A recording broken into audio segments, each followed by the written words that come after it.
amorzinho, tudo bem? Quero falar com você sobre aquele que é considerado um dos melhores contos da literatura brasileira. É o conto O Peru de Natal, que está aqui neste livrinho, Contos Novos de Mário de Andrade. Mas antes, eu gostaria de coração que você se inscrevesse no nosso canal para ficar sempre sabendo de nossas novidades. É uma maneira de ajudar no nosso trabalho. Não custa nada, mas vale muito. O Peru de Natal é narrado em primeira pessoa, ou seja, quem conta essa história é uma das personagens. Essa personagem é o Juca, o mesmo que narrou o conto Vestida de Preto, desse livrinho aqui também. Não lembra desse conto? Então veja esse vídeo.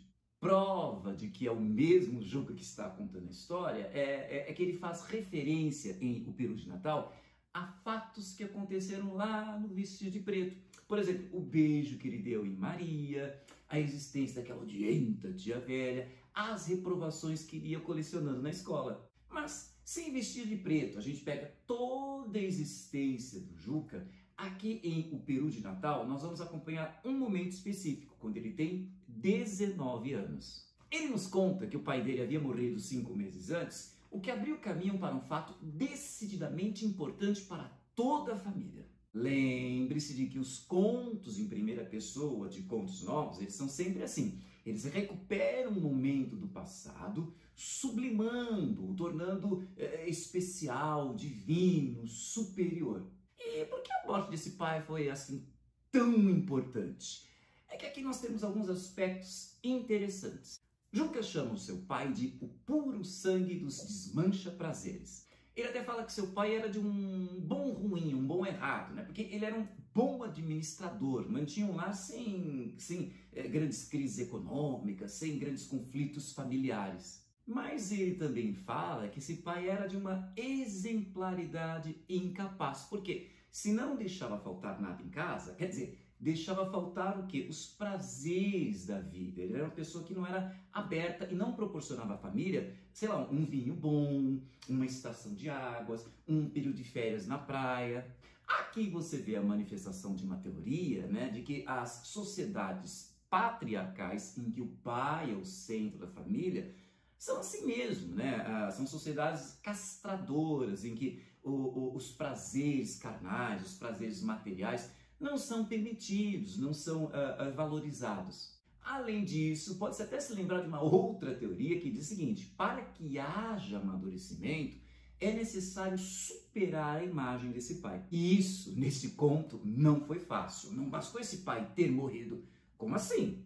Vejamos. Juca nos diz que essa morte mergulhou a família num processo de luto que, de acordo com ele, já tinha demorado demais, já tinha passado da hora. Uma vez, ele até sugeriu à mãe ir ao cinema. Resultado: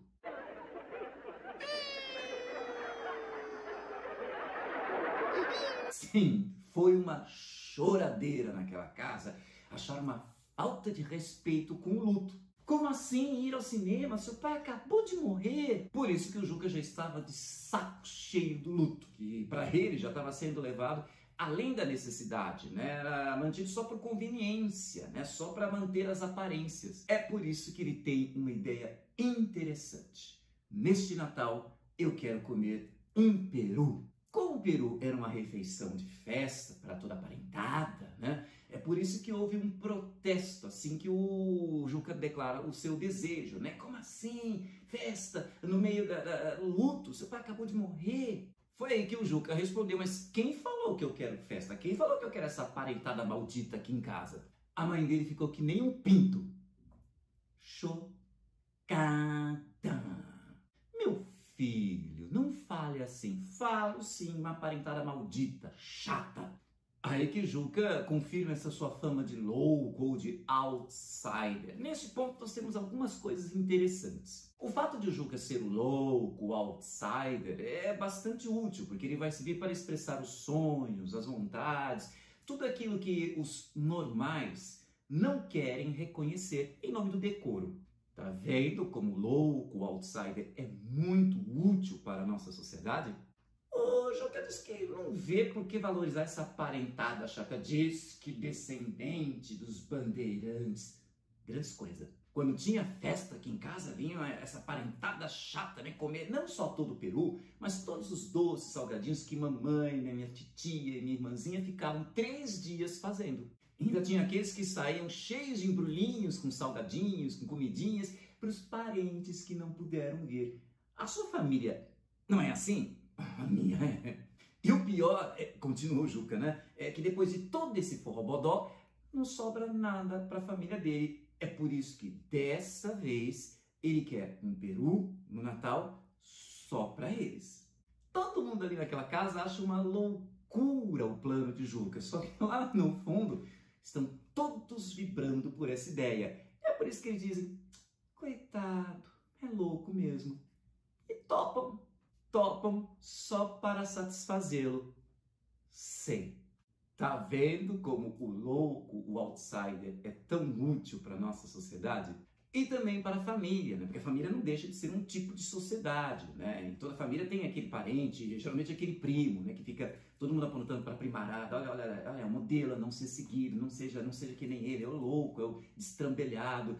Se você não conhece quem é este louco, destrambelhado de sua família, é porque provavelmente este louco, destrambelhado é você.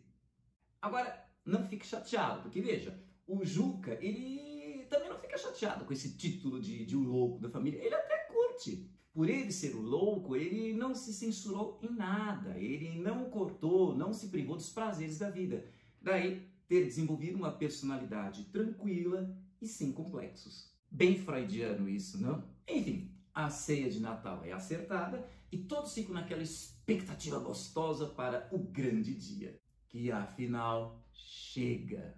Após assistir uma missa do galo muito amaldada, eles vão todos felizes para a ceia de Natal. E aqui eu preciso falar mais alguns aspectos interessantes. Eu havia falado que o pai, como mais importante representante de uma sociedade patriarcal, ele encarnava uma figura castradora. Com a morte do pai, o Juca fica apenas com a mãe, representante de uma sociedade matriarcal. E nesse tipo de sociedade, os prazeres carnais, os prazeres terrenos, não são proibidos. Daí o prazer que vai ser agora degustar um peru de Natal. Além disso, a oposição entre o pai, figura negativa, e a mãe, figura positiva, faz lembrar o complexo de Édipo. Caso você não se lembre, o complexo de Édipo é a forte identificação que o filho tem com a mãe, o que faz com que ele enxergue o pai como um concorrente, chegando até a desejar, ainda que inconscientemente, eliminá-lo, tirá-lo do caminho. Tão freudiano esse conto, não? E o mais interessante é perceber que, apesar de o Juca ter dito que é uma pessoa sem complexos, né, ele se mostra extremamente edípico, porque ele tem 3 mães. A mãe dele, a tia que morava com eles e a irmã dele. Enfim, o peru é servido, a mãe corta em fatias bem gordas. Ai, que delícia! Isso mesmo, colega. Ai, que delícia! Juca é quem vai servir. Ele faz um pratão enorme. Quem mora nessa serra? E já houve uma bronca da mãe. Se lembra dos seus manos, Juca? Na hora, ele responde, mamãe, esse é da senhora. Resultado. E a tia, prevendo que o próximo pratão seria dela, enfim, é uma choradeira geral. Até Juca quer chorar, mas como ele é um hominho de 19 anos... Porque homem não chora. Masculinidade frágil. Ele disfarça dando bronca na família, né? Cambada de gente chorona. Mas aí, lágrima, choro, faz lembrar o quê? A morte do pai. A lembrança do pai começa a estragar tudo. É como se ele fosse um fantasma sentar-se ali à mesa e estragar toda aquela ceia de Natal. Para piorar, alguém desgraçadamente fala, só falta o seu pai. Todo mundo então fica sério, calado, comendo o peru. Juca fica até com raiva do pai. Nem depois de morto deixa de ser esse desmancha prazer. Instaurou-se então a batalha entre o pai, desmancha prazer, e o peru, puro prazer. E o pai parecia estar vencendo. Até que o Juca toma uma decisão hipócrita e política. Para vencer o pai, não era necessário se colocar contra ele, mas aparentemente do lado dele. Ele começa a dizer que o pai, que tanto batalhou para sustentá-los, estava agora lá no céu muito feliz, vendo toda a sua família reunida, degustando aquele peru de Natal. E todos então embarcam naquele clima de homenagear aquele castrador, o que serviu para salvar o prazer daquela ceia. Contraditório? Até que não, se eu lembrar que Mário de Andrade era apaixonado pelas teorias de Freud. Tem um estudo de Freud chamado Totem e Tabu, em que ele fala do florescimento das sociedades e a criação de regras morais. Ele lembra que em certas sociedades, uma proibição, um tabu, em determinado momento do ano é permitido, né? Faz parte até de um ritual. Por exemplo, comer carne de porco, muitas sociedades proíbem. Só que em um determinado momento isso é permitido dentro de um ritual sagrado. E esse dia passa a ser festivo e sagrado. Não temos aqui uma ceia de Natal? E esse comer não passa a ser uma forma sagrada de união social? Temos aqui uma ceia de Natal. Enfim, eu não quero me delongar muito sobre esse assunto. Quer saber mais? Veja esse excelente vídeo do excelente Christian Dunker. Só quero lembrar a você que em muitas sociedades, aquilo que é proibido e negativo, o tabu, muitas vezes acaba se transformando naquilo que é positivo e permitido, o totem. Não é à toa que esse pai, uma sombra que atrapalha a ceia, acaba se transformando em uma estrelinha distante que, de certa forma, abençoa esta ceia de Natal. E sabe o que é interessante? Nós vamos ter aqui duas grandezas opostas, diretamente e também inversamente proporcionais. Essas duas grandezas opostas são o pai, o desmancha prazer, e o peru, o puro prazer.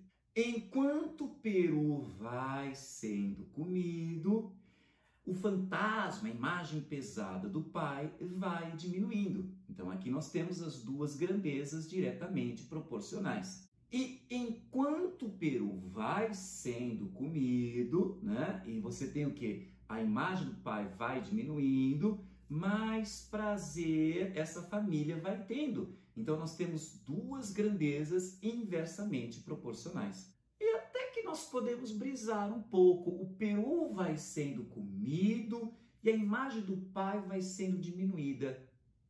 Estão comendo o pai? De certa forma, sim.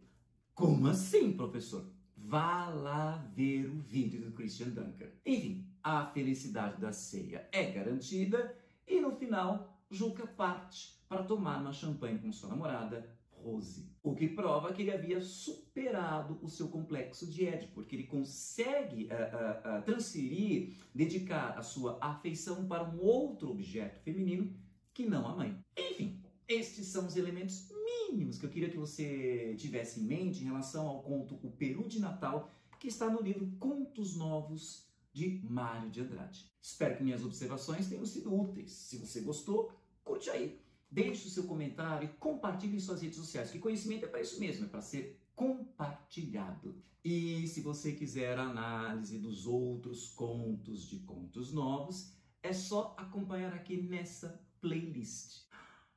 O conto que você queria ainda não está nessa playlist?